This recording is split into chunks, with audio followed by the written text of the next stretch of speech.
Good morning, good evening, good afternoon, wherever you are in the world. Dr. Barry, London News. This is a very serious situation we brought to you tonight, and it's from Sky News. Paul Murray on Sky News. He really explains what is going on with crime. It is out of control worldwide, not just in the Northern Territory or in Queensland, everywhere, Victoria, all the states. But this is at the end of the video, you'll get information on IDs. You can list your property. I use the word register sometimes because we don't, anything you register, they own, or whatever the case may be, but sometimes I use that word. But you can list it with the common law court. Your property, we give you a title, a certificate of title. And if you list your car with us, you get a master deed title to say that you own the vehicle, because anything registered they own, and if you haven't got a receipt for it, you don't own it. Same with the land. If you have even if you have a mortgage, you can still contact us, and we'll give you a certificate of title, because possession is 9/10 of the law. It's a long story. There's videos up on this channel about it. Have a look, but get a certificate of title. Register your car. I use the word register, but with the common law court, we'll give you a master deed. We give the master deed to the authorities like Vic Road here in Melbourne, and the land titles office get a copy of your certificate of title. And it is the law, whether anybody likes it or not. Anyway, I hope you enjoyed this video with Paul Murray and the people up in Townsville. It's a fantastic video. And a little bit of information at the end of it about our Chinese friends, how they're allegedly interfering with elections and so on and so forth. Now, it's all news. Don't take my word for it. I got to be careful what I say, but this is London News signing off. Thanks for watching. Please subscribe, and on on Rumble as well. Bye for now. See ya. Here in Toowoomba. G'day Toowoomba, lovely to see you. Say g'day to the rest of the country, because tonight we are here to talk about youth crime. We are here to support Chris Jones and the team at the Courier Mail, as well as papers all over Queensland in particular, because enough is enough. Youth crime has been on the surge for too long, but it is now turning violent. We are at a inflection point, as they like to say in fancy language. Normal people, it's a fork in the road. We can do something to stop going down a bad path, or we can do nothing and we end up as victims forever. Youth crime is a problem not just here in Toowoomba, not just in Queensland, but of course around the country. We've talked about the issues when it comes to Alice Springs. Well, remember the bloke who was the baker in Alice Springs, the guy who did a lot of interviews, talked a lot about how his shop had been broken into multiple times. Well, guess what we learned today? The face of being the victim of violent crime has been broken into again. The 42nd time that he has been broken into. This is after the Prime Minister has turned up. Sure, he spent more time at the tennis, but still. After the Prime Minister turned up, after national attention, supposedly things were going to change. It didn't. He's been broken into for the 42nd time. In Western Australia, there are major problems in the goldfields right now, where local mayors are crying out for the same help that supposedly was on its way towards Alice Springs, to what people here in Toowoomba and the rest of regional Australia have been demanding for some time. They're demanding that the Prime Minister show them the same attention that he has shown others. Now, of course, it's pretty obvious that one thing that is linking many of these areas is the removal of the cashless welfare card, but of course, no sorries from the greatest government of all time. Instead, local officials in Western Australia are saying exactly the same thing as they are in the Northern Territory, exactly the same thing they are in country Victoria, exactly the same thing in rural New South Wales, and exactly the same thing as what's happening right here in Queensland. Roll the tape. The level of violence and alcohol abuse and that's risen since the cashless card's gone has just really got into the extreme situation. It puts pressure on our services like the ambulances, the police, the hospital. It's a critical situation. Something got to be done, and we're very disappointed that the Prime Minister could not attend Laverton and see for himself what this is all about and hear from the people involved. But the Prime Minister today, he was bragging because he's been to Western Australia more than any other recent Prime Minister. That's not me making up what he said. That's what he actually said. I think I've visited the West now as Prime Minister more in 9 months than the previous Prime Ministers did in 9 years. In South Australia, on Sky News, we've spoken to the people who represent Ceduna, a beautiful part of regional South Australia. They are also in a scenario where enough is enough. We cannot keep doing it the same way. But our focus tonight is the examples that come from Queensland. Very early this morning, I was with a bunch of people who turned up to State Parliament as the Premier was claiming to say sorry and get the message, but there's some devil in the detail here. They are angry, furious, and rightly so. And I'll say this. We've done this show from Broome to Launceston. We've done it from Alice Springs to Mackay. We've done it in South Australia, and people don't like talking down their areas. They don't like talking down their cities. They don't like talking down their states. So for them to come forward and to talk about how tough life is a huge thing, especially when you do it in front of cameras at State Parliament like this person did.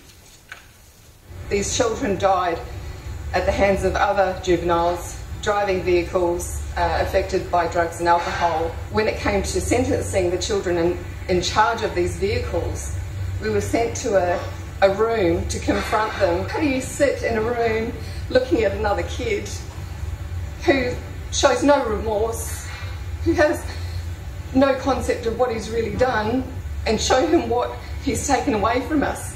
No consequences. This child then walked away and 22 days later reoffended.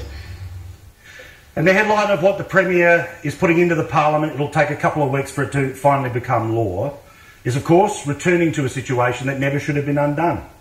That breaching bail when you're under the age of 18 is a crime in and of itself. But as I say, there's always devil in the detail and there's always spin coming out of the Palaszczuk government. Today they also announced that there is going to be an effective decriminalisation of the possession of drugs in this state. Now, a big proportion of the total number of youth crimes, surprise, surprise, is the possession of illegal drugs.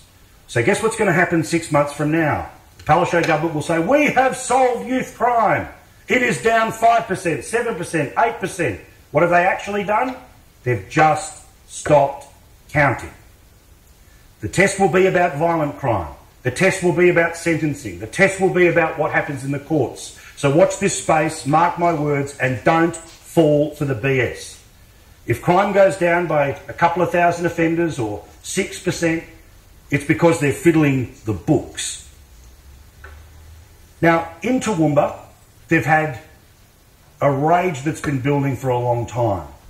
But certainly the rest of the country started to see what had happened after a murder a couple of weeks ago, just down the street from where I'm speaking, about a local elderly legend. And there was a forum that was held here in Toowoomba. The Premier didn't come, they sent a minister. The Police Commissioner did his bit, but people were understandably furious. The sense that we got out of watching it and why we chose this place tonight to be here is to talk to some of the people that were at that event. Because how's this? When you actually look at the crime statistics that the ABS released for the most recent full financial year, the number one most common reason for somebody between the ages of 10 and 17 committing a crime was because they did so by intending to cause injury. This is not just about percentages and numbers, it's about the type of crime. It is about how violent it has got, about how brazen it has got, about how these people will brag on social media. And imagine the balls it takes to commit a crime, film it, but be so confident that that evidence will not see you go to jail that you end up posting it on social media. Now again, I say that we're here to support the Courier Mail and other Queensland papers that have done such a phenomenal job of getting this government to at least start to notice the problem. And I want to quote from a long list of people that we don't forget. The reason we are here tonight, the reason that the fight does not end tonight or next week or next month. People like Emma Lovell. Emma died while fighting off what police allege were intruders at her home on Boxing Day.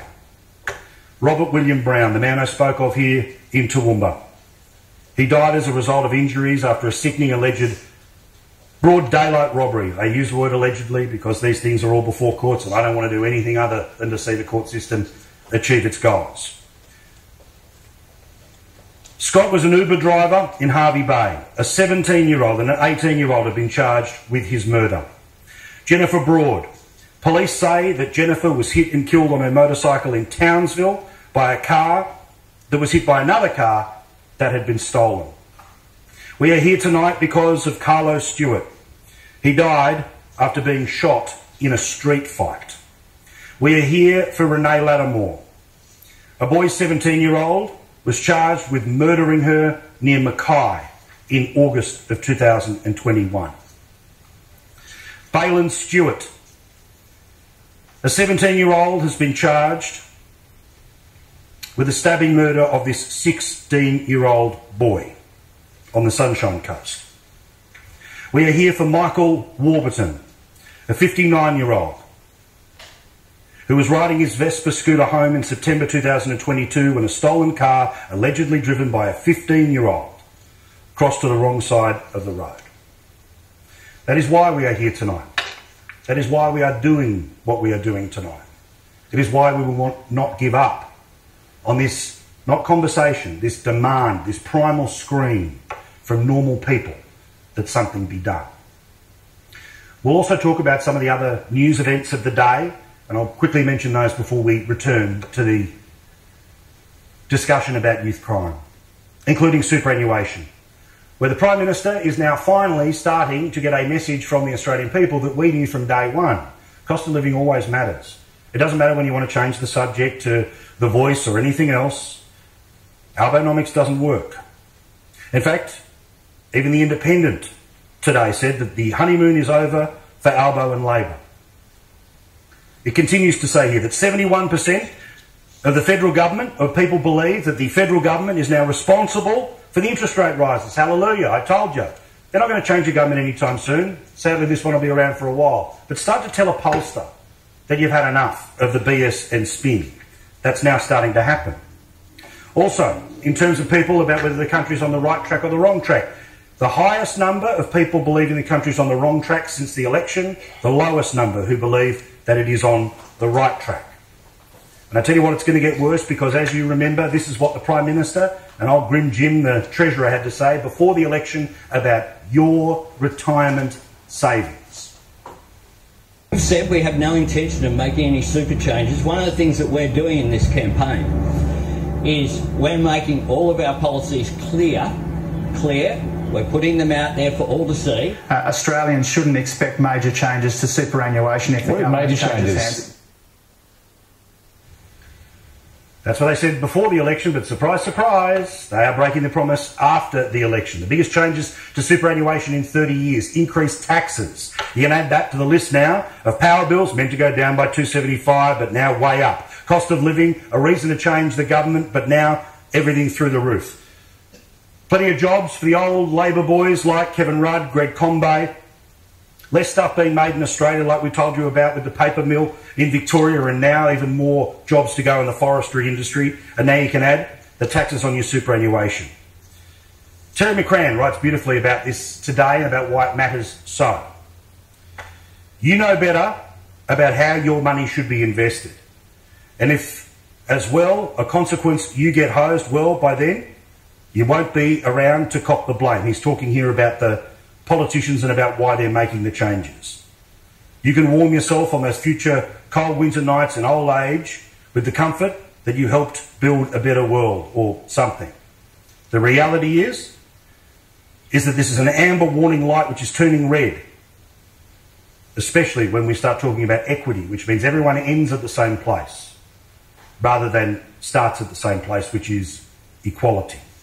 We'll debate that with Nicholas Rees, with Holly Hughes, but let's return to the reason that we are here and the reason that we are in Toowoomba. Thank you for watching tonight and thank you for sticking with this. Because it doesn't matter where you are in the country, there's a little bit of Toowoomba in all of us, a little bit of Ceduna in all of us, there's a little bit of every regional town in all of us. It's not just youth crime, it's violent youth crime. The latest crime stats that we've got from the ABS tell us that there was 45,210 people that were aged between just 10 and 17 years old who committed a crime in just 1 year. That's astonishing. A football stadium of kids committing crimes. And more than 10,000 of those crimes were intended to cause injury. Overall, 70% of those criminals were male. But there's been a disturbing increase in the number of young females that aren't just committing crimes, but particularly committing violent crimes. Overall, about 30% of all youth crime committed by females is violent. This trend of more violent youth crime is truly national. 20% of all youth crime was violent in New South Wales, 27% in Victoria.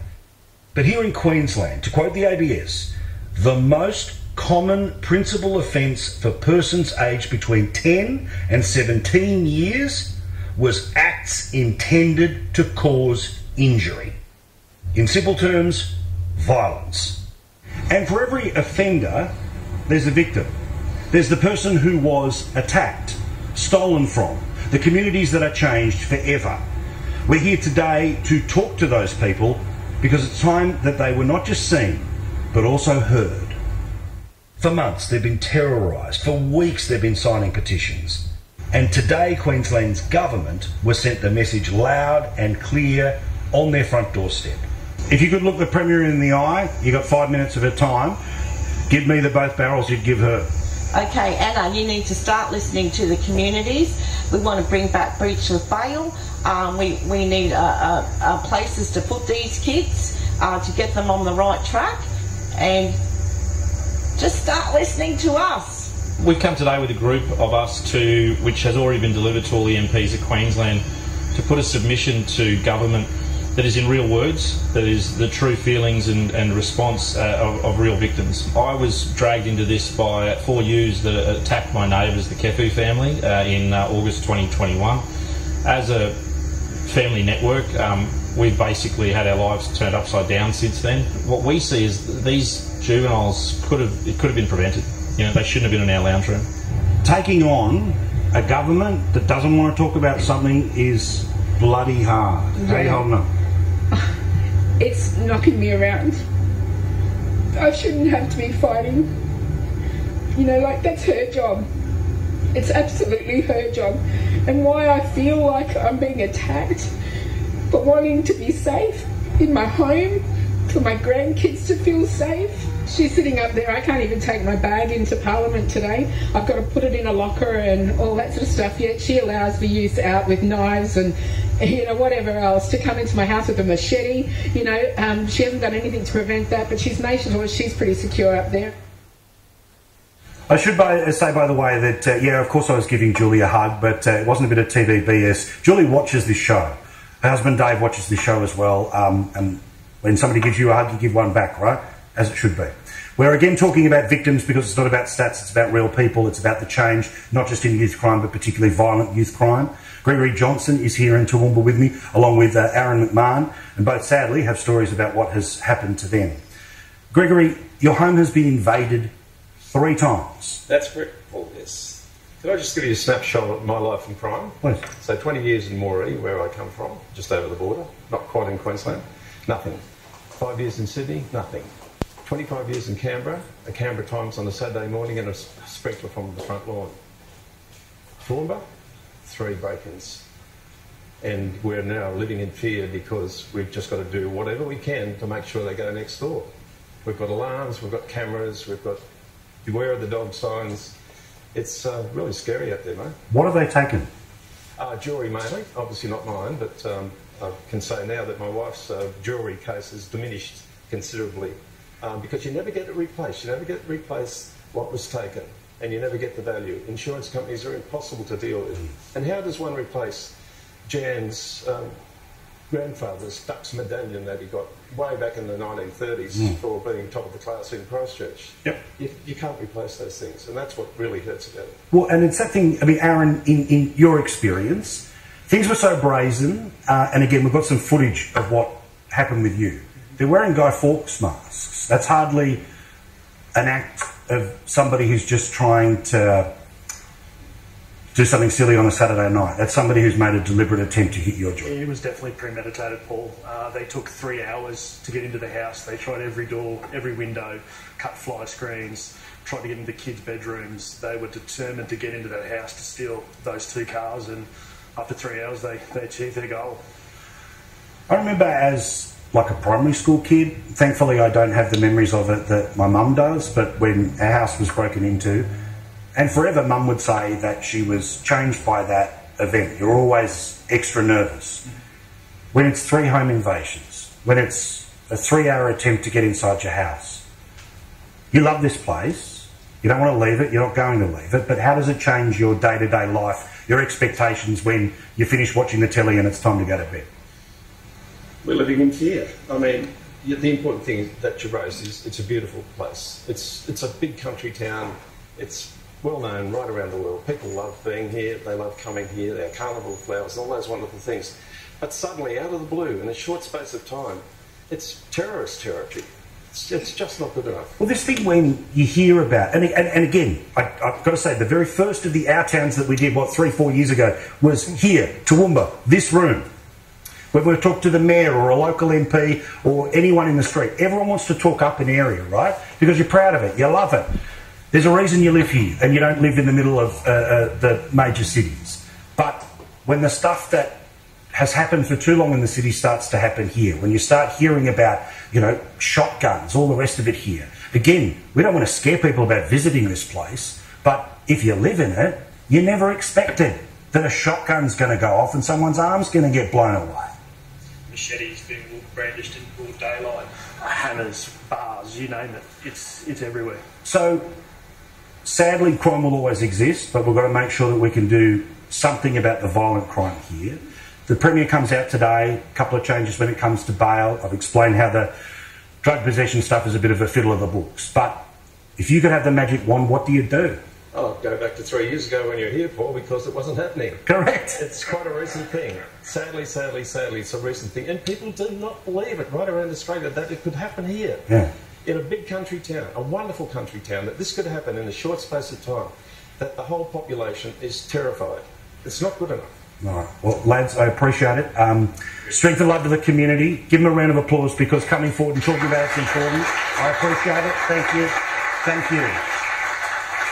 Adam Walters is our chief correspondent here in Queensland for our news division, and he was able to talk again with some victims of crime, and their stories are amazing. And remember, Adam has seen it all. Aaron Anderson and Christine Small are husband and wife lawyers who somehow survived a home invasion that ended with his attempted murder. I knew it wasn't a punch. It felt an incision. Immediately after I felt the pain, I reached around behind my back, and sort of the middle of my back, and I could feel an open wound. The only way I can describe it is pure terror. I mean, I was a mess. I didn't know whether my husband was dying before my eyes.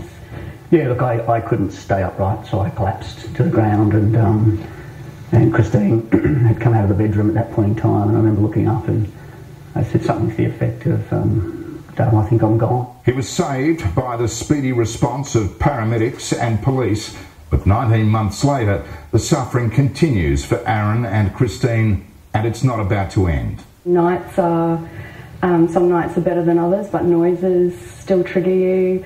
We've had to move house. It's peaks and troughs, Adam. It's one of those things where you think you're doing well for a while, and then there's a trigger point. And there was no more traumatic trigger point than finding out Aaron's attacker was among those charged with the murder of a young mother in a recent home invasion in Brisbane. So, Aaron, what was your immediate reaction upon learning that your attacker had been charged with murder? When I found out the name of the individual, I turned around and looked at Christine, and we had this moment of disbelief. The attacker was back on the streets after his charge of attempting to murder Aaron was downgraded to unlawful wounding before a judge ordered that no conviction be recorded.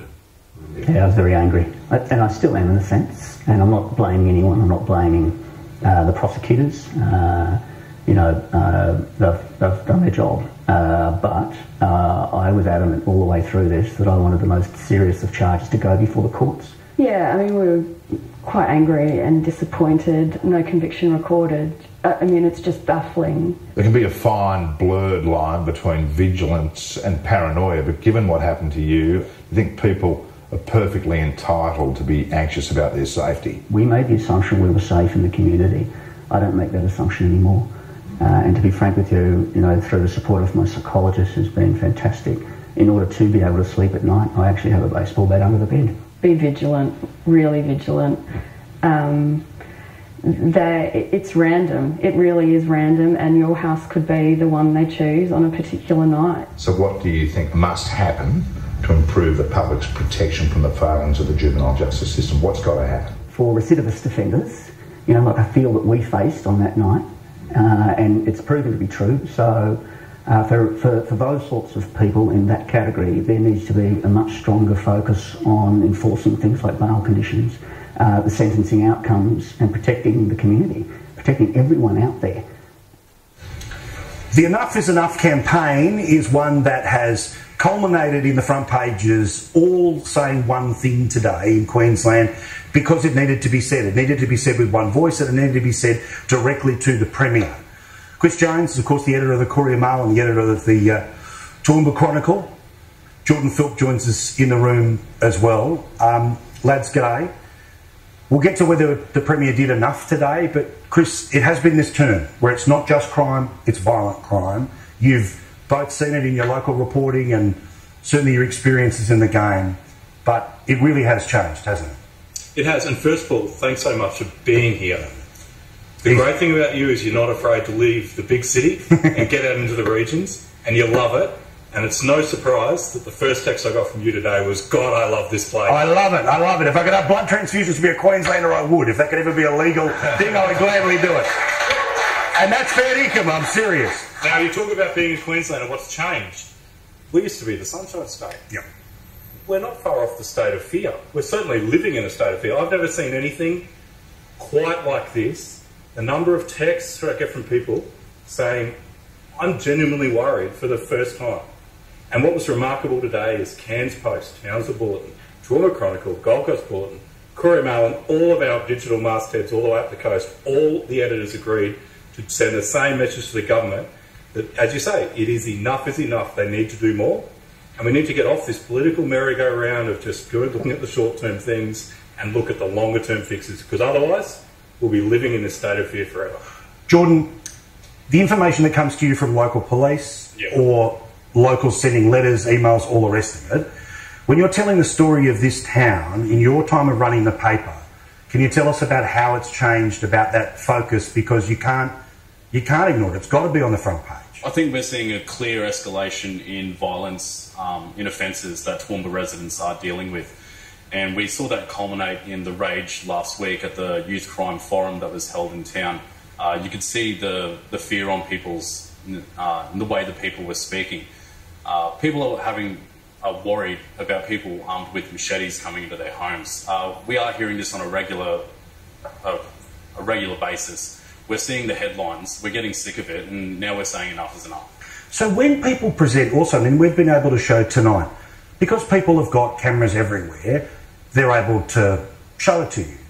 But again, and I'm sorry for the crassness, and we've got family in the room tonight, but the balls on these people where they film it and post it on social media. I mean, literally, you think about an era when, a crime like this, you would be able to get away with it because there was no evidence, there was no camera, nobody saw it, no witness. They post it on the internet, Chris. Ironically, it's part of the problem. They're doing it for likes. They're doing it because they become heroes on social media. And then, when they hit the courts are giving them a slap on the wrist. They're not getting scared anymore. You talk to the police say, we used to give these kids a fright, and you'd never see them again. Now we give them a fright, we see them next week.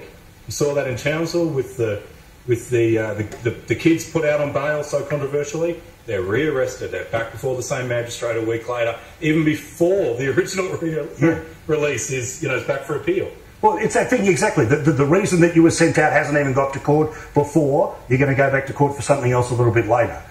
Again, the youth justice advocates will turn around and say age of criminal responsibility needs to change, not everyone needs to go off to a facility. Okay, I understand all of these arguments, but the focus has to be on the victim. I mean, again, as I mentioned, 10,000 of these youth criminals are violent youth criminals, which means there's 10,000 victims. And the victims of Toowoomba deserve justice before we get to the rehabilitation of the person who made them a victim, right? I think you're 100% correct there. We need to see laws change and legislation change to remove violent offenders. That's the short-term solution, right? But there needs to be a more nuanced discussion to actually take on the root problems that are causing this: child safety, education and health. There's a myriad of problems that lead to offenders becoming violent offenders. And so that's where we need the Palaszczuk government. We need both the opposition and the Palaszczuk government to sign on the dotted line that whoever's in government, that they're going to take these seriously and they're going to provide the funding and the allocation of services. Well, the thing about a short-term fix is you end up still with a long-term problem. 100%. And that's what we've tried to do today is the papers around the state is say, great, do the short-term fixes, but let's get this out of the political cycle, talk to the experts, and as Jordan says, have a more nuanced, a more evidence-based approach to fixing this in the long term so we can get back our communities. We asked somebody from the government if they wanted to be part of tonight's show. Surprise, surprise, they didn't. But David Crisafulli, the opposition leader, well and truly does, because we've talked about it plenty of times, about youth crime and about violent youth crime. I loved what you said yesterday with Peter Credlin, where it was a win for Queensland as opposed to tick for me, leader of the opposition, one step closer to being the Premier, which is exactly the right attitude to all of this. So let's talk about what has happened today. Firstly, the backflip, but also you asked the Premier if she'd apologise, and she did. A big day, Paul, a big day, because it's finally an admission that what happened in 2015 with the government coming to office and watering down that Youth Justice Act, what that's done is it's created a generation of repeat hardcore young offenders who know that their rights outweigh the rights of the victim. At the other end of the spectrum, we've also had 8 years of a breeding ground where kids have looked up and said, well, there just isn't any consequences for bad behaviour, so I'm right to go. Now, ensuring that breach of bail is an offence is a big deal. It's a start, but it's by no means the end of the journey, and we've still got a lot of unfinished business on behalf of the state. The next step is to make sure that we remove the provision of detention being a last resort. That's absurd. You need to unshackle the judiciary and allow them to do their job. So if a young person comes before a magistrate and they are a repeat hardcore young offender, well, the magistrate should be able to sentence that person without having in the back of their mind detention has to be a last resort. And then we have to do what Chris has just said, and that is get serious about early intervention. And the only way you can do that is with KPIs so that people can be held accountable. That is a must. We can't change the goalposts. We can't always look for new shiny things. We have to have year-on-year data to drive down repeat offenders, because at the moment we've got 17% of kids who are on that merry-go-round, and that is an epic failure. And David, there's this little devil in the detail that they decided to drop out today, and presumably it was, you know, what they needed to do to get through a left-wing cabinet, which was the decriminalisation of possession of drugs. Now, there's a very significant number of youth offenders that end up getting done for possession of drugs. Now, I think what that's really about is so that in 6 months' time, 12 months' time, 18 months' time, they can say, look, youth crime's down. But the reality is violent crime will be relatively unchanged, but the numbers will look better because they're just not counting what counts as a crime today. Well, your analysis of the politics of it is probably spot on. The government at the moment in Queensland is bordering on dysfunctional, and it's lurching from crisis to crisis. The left can't work with the right can't work with the left, and Queensland is a left right out. But in terms of that, timing in politics is everything. And I would argue that at a time when Queenslanders have never felt more unsafe, the government's priority yesterday, after walking out of Cabinet, aside from adopting our solution about breach of bail, was to say that they believe that people should be able to have drugs. Now, I'm not sure that sends the right message when we've got young kids who are ice addicted, fuelled breaking into homes with knives, posting their exploits on social media. I'm not thinking that everyday Queenslanders would say, well, let's be weaker on drugs as a response to that. It really seemed like a politically motivated overreach, that one. Good on you, David. Thank you for being all the way through it. Again, good on you for the fight. Keep it up, and obviously we'll keep talking here on the show. Just before we finish up here in the room, Chris, some, again, the devil, the detail, all the rest of it, but a big thing that you were pushing for across all of the newspapers was every 6 months, tell us what's going on. Tonight, we hear that they're going to do that. Yeah, correct. I mean, we said to them, look, as I said, you'll do all your short-term fixes. What we want is to elevate this conversation. So what we said is, tell us every 6 months, tell the people the rate of youth reoffending, the rate of Indigenous young people among those in detention, and also the proportion of serious repeat offenders who come before the courts. These are the three key metrics that those who work in the system say are the lead indicators that you are either going bad or you're going okay. On that last one, the proportion of repeat serious offenders of the youth that hit the criminal justice system has gone from 10% to 17% in 1 year. Wow. We've got a problem, and they need to fix it. Well, because it's this thing, Jordan, where if you don't have the data, then you can't start to work on what the solution is, right? You have to be able to define the problem. And my view is that regardless of where you come politically, where you are in the media spectrum, all the rest of it, the one thing we can always agree on is the data. Let's have more data.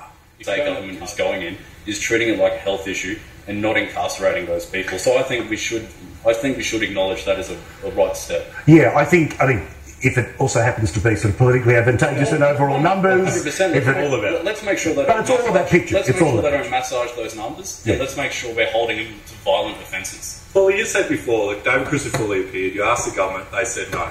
You know what happened here last week? Toowoomba Chronicle, through their great campaigning locally, got the government to put on a youth crime forum.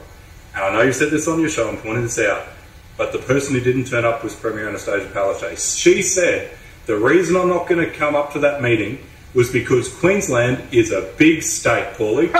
Do you know what she did on the weekend? Yeah. She turned up at the Chinchilla Melon Festival, 150 kilometres west of here. Seriously. They can't possibly go an hour and a half up the road, but she was more than happy to send people in a COVID bus. We all get it. Lads, thank you very much. Give them a round of applause because keep the fight up. Enough is enough, and good on your boys. Do appreciate it. All right. Story that tells us how they have been interfering in foreign elections, including in Canada, where they worked their backside off through all of the tools that they have to get Trudeau re-elected. Now, we told you last week about the foreign interference which has happened in 33 separate countries with an ex-Mossad agent who was behind all of that. Well, China now gets what it wants out of Canada. And of course, 1.4 million Australians of Chinese descent voted, and that helped change the government here. What information they were getting from the tampered local media. I say that because of all of the reporting that is around about the local Chinese media in Australia with its links back to Beijing. But Chinese Communist Party operatives use secret cash donations, online misinformation, and Chinese students paid to volunteer into political campaigns to sway the outcome. Again, pay attention. Who's just been returned to Australia? Chinese students. Again, James, there's many a bouncing ball to follow here. We don't want to frighten people, but again, when leaked documents are coming out here saying that the Canadian spy agencies are now revealing this, well, if it happened in Canada, did it happen here? Well, we know it's happened in Canada, we know that it's happened in New Zealand, we know that it's happened in various ways in the United States, we know that it has been happening here in Australia in different ways. We don't know exactly the specifics like we do in Canada. The points you make about the Chinese students is a very interesting one, and why did they suddenly make that decision to send everybody back here? Well, I don't think it's just because they wanted them all to get degrees.